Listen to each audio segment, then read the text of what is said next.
There's a lot of people who will say, well, gee, that's heavy, you know, but I've just never looked at it that way.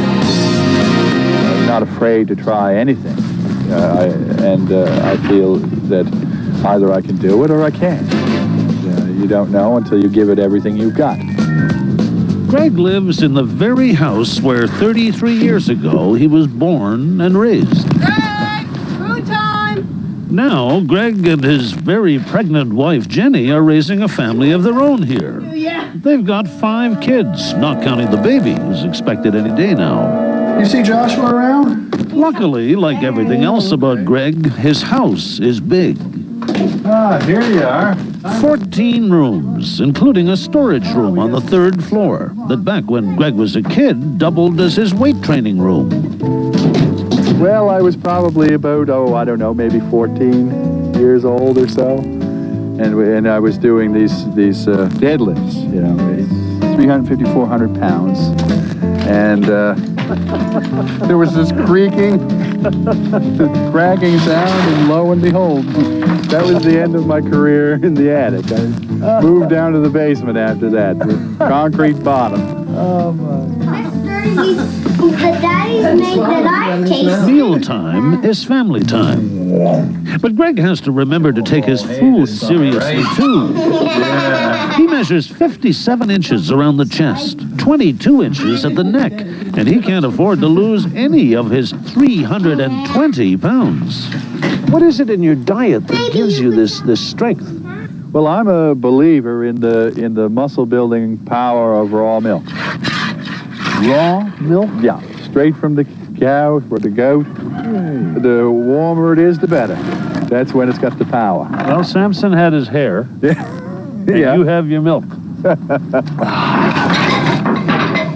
Greg also has his weight training equipment. And yes, it's still in the basement. But he's finding traditional weightlifting a little boring these days. Putting plates on a bar isn't really connected with the real world. I like moving real things, you know, clocks, cars, that sort of thing. Logs, you know, that sort of thing. Logs, though, are just warm-up exercises. Greg saves his best lifting for competition. Like the International Strongman competition, where Greg recently lifted 5,618 pounds, more weight than any other human being in history. And in case anyone should think that because you don't have to lift the weight very high means it's not all that difficult, come with us to Greg's training base. Okay, just lift. Just lift. Simple, very simple. Just push until it comes off. Well, try her easy again. for you to say. You warm up. Try her again. Okay, how many pounds is this? Oh, well, it's only about 4,300. You want me to lift this? Here, I'll take a brick off. That'll make it better. Not a millimeter. Nothing.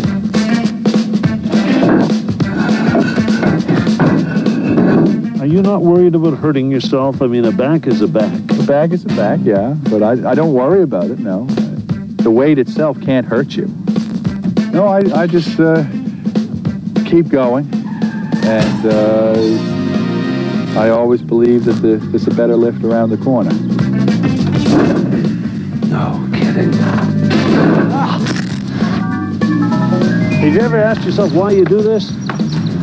Why you do it, I don't know. But we're all born to do what we got to do, and this is what I got to do. It's the dreams of the child that have to come out. And, that's what I. Your dreams are just a little tougher than most. My mother, she always wanted me to be a stamp collector, eh? There we go. Well, it looks like the 6 younger Ernsts, and yes, there are now 6, won't be collecting stamps either. And that's just fine with What Greg. you call technique, not cheating. Is it your family that gives you strength? That's a good part of it, yeah. Strength comes from inside, comes from where you are and who you are. And if you lose contact with that, I wouldn't think that you would be strong. strong very long. Eva.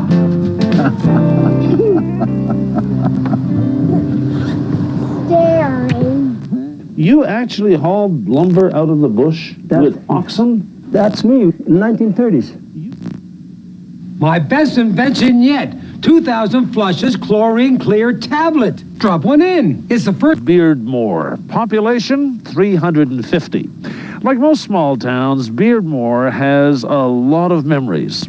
Well, one man who lives here is determined to keep those memories alive.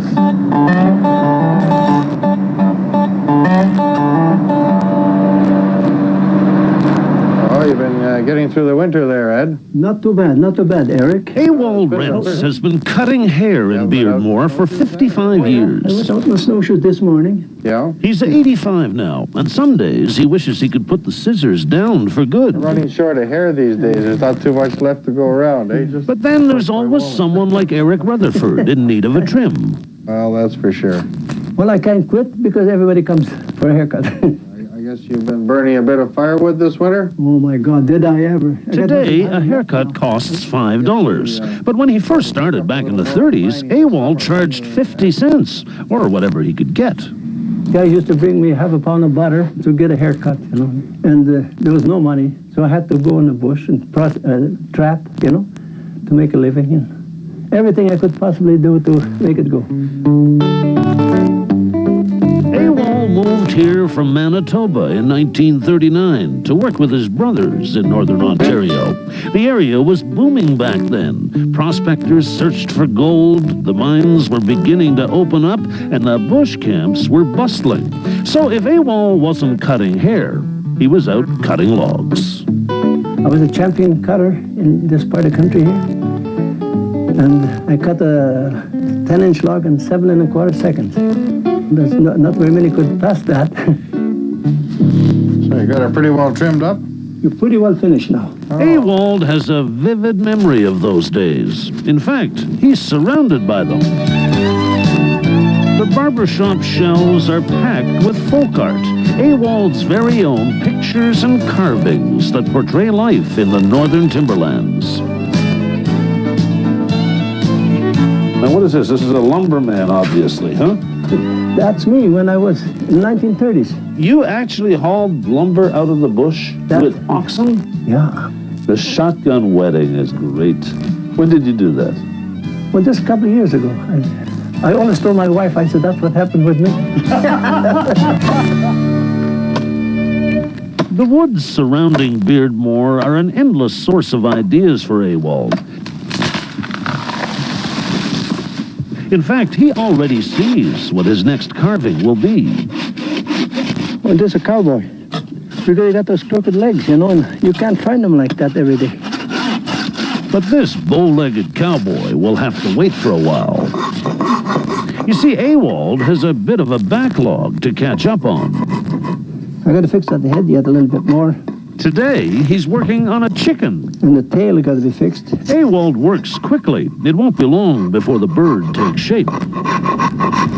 I take a rasp and even it out, you know.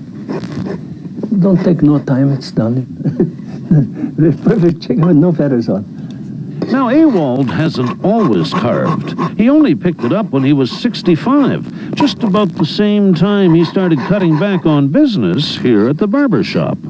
What do you like most, cutting hair or carving? I do carving now better. Nobody squeaks.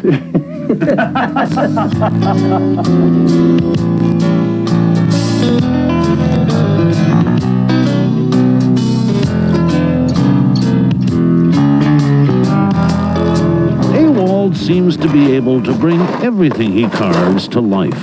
His memories are so vivid, he never runs out of ideas. But he is running out of space. The sheds in Ewald's backyard are packed. This is the leech mine. On occasion, he shows his folk art at galleries, and while many people ask to buy his work, he just can't seem to part with his past. I could sell it, but I don't want to sell it. It makes me kind of sick, you know, to sell it, you know.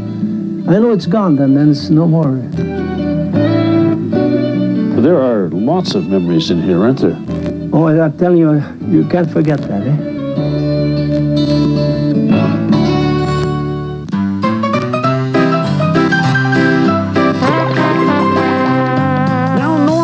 people don't always do ordinary things you'd expect them to. They can be a little strange, be a little crazy, sometimes just downright different.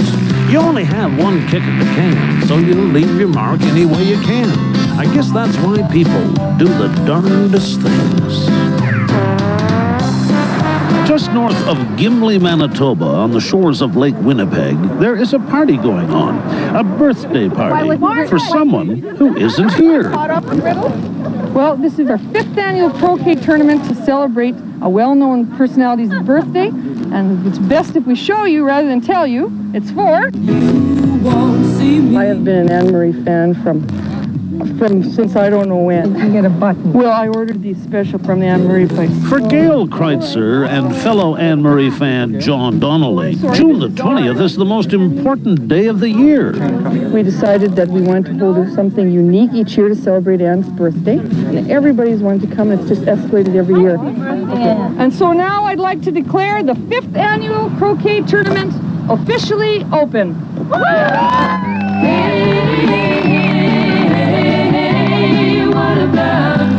To the continuous accompaniment of the 300 or so songs that Anne-Marie has recorded, the birthday croquet tournament gets underway. I don't have to. 41 Anne-Marie fans from the Gimli area get down to the business at hand, croquet.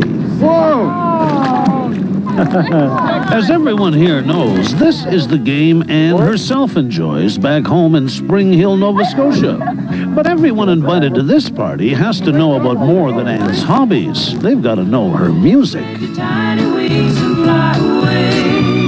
What are your 3 favorite Anne-Marie songs? And without a doubt, Snowbird. Snowbird is my favorite. What's that? Something about living in Arkansas. Hang on. I can see Arkansas. That's what it is. Okay. Could I have this dance? I can't sing like this. While the croquet continues, Happy birthday, Anne. John gathers birthday greetings on video. I wish my sister could be here. Would love it. These will be She's sent a to big Anne fan. Murray My mother was herself. a big fan of yours, and my sister is even named after you. Happy birthday, Anne. We're having a great time. I hope you're having as much fun as we are. And I hope that farmer doesn't bother you anymore. Okay, thank you.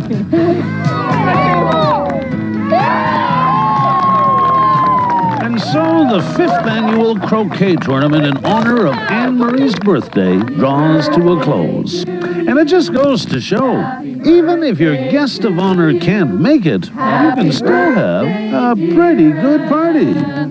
Happy birthday to you. There's no doubt about it. Life is what you make it. Aren't you glad that people do the darndest things?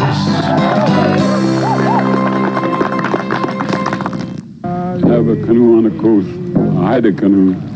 You were almost like a king. Almost died out. Tonight, though, we meet a man who is keeping that ancient tradition alive.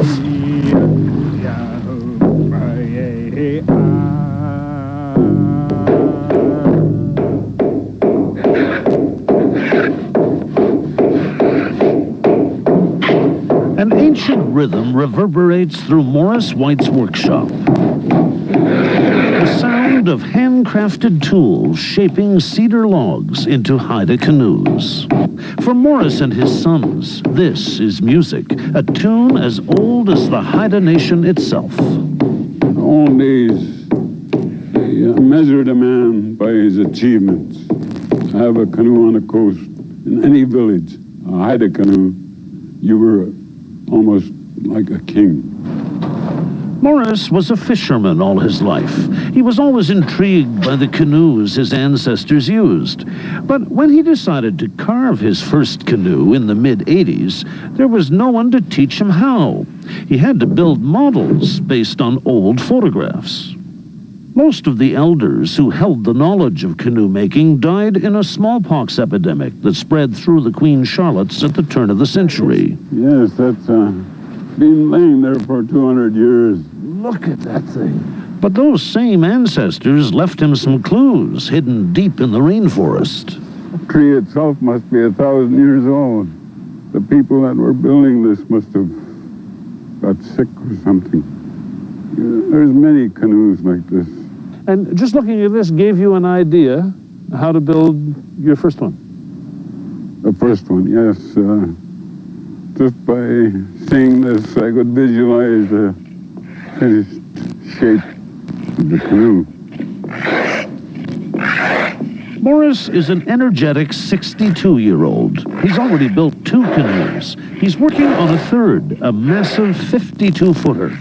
He works with a sense of pride, knowing he's keeping an ancient tradition alive. But there's also a sense of urgency. All that has to be done before all the trees are gone. It's very difficult to find a suitable log or tree for a canoe. I've seen some trees 25 feet in diameter, a monument to the Creator. They were cut down probably for pulp or building houses.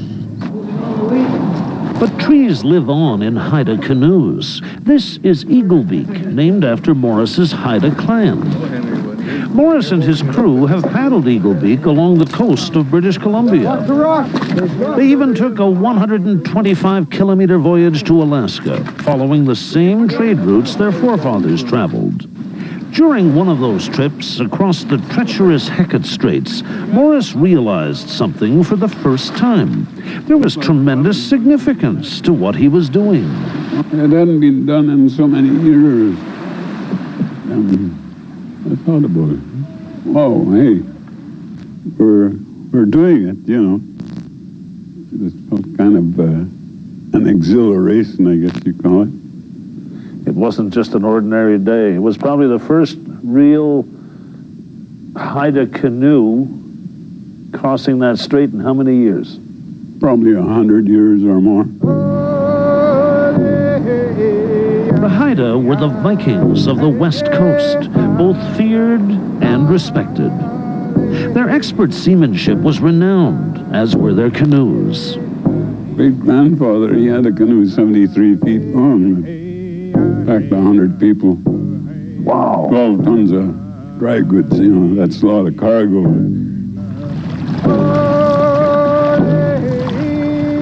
Watching his sons and their friends paddle one of his canoes fills Morris with great satisfaction. But these graceful vessels bring even deeper emotions to the surface. When I first started on the canoes, my grandmother, she came to visit, and she said, my father's spirit is with you. She was referring to Morris's great-great-grandfather, Albert Edward Edenshaw, a Grand Chief of the Haida. As a descendant, Morris is also entitled to be a chief, but it's an honor that has to be earned, and he hopes his 3 canoes make him worthy. In the old times, the chief didn't say he was a chief. People called him a chief. He didn't have to brag about himself. What he did spoke for itself.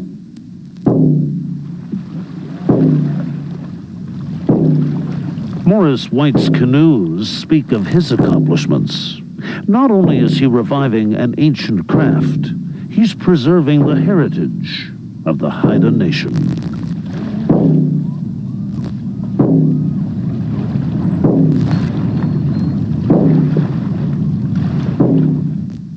Whitewater kayaking. It's a thrill and a challenge.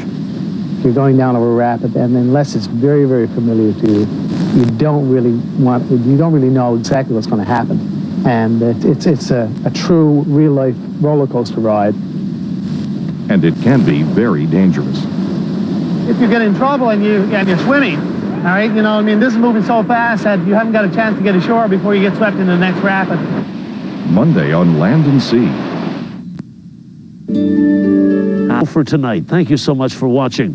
Next week, be sure to join us for a show that will take us all back a few years, a few million years.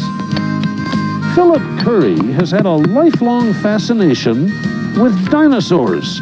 Dinosaurs have all the superlatives. They were the biggest, the longest, the heaviest. I cannot believe the size of this. Join us for a kind of Jurassic journey next week when we're on the road again. Bye for now.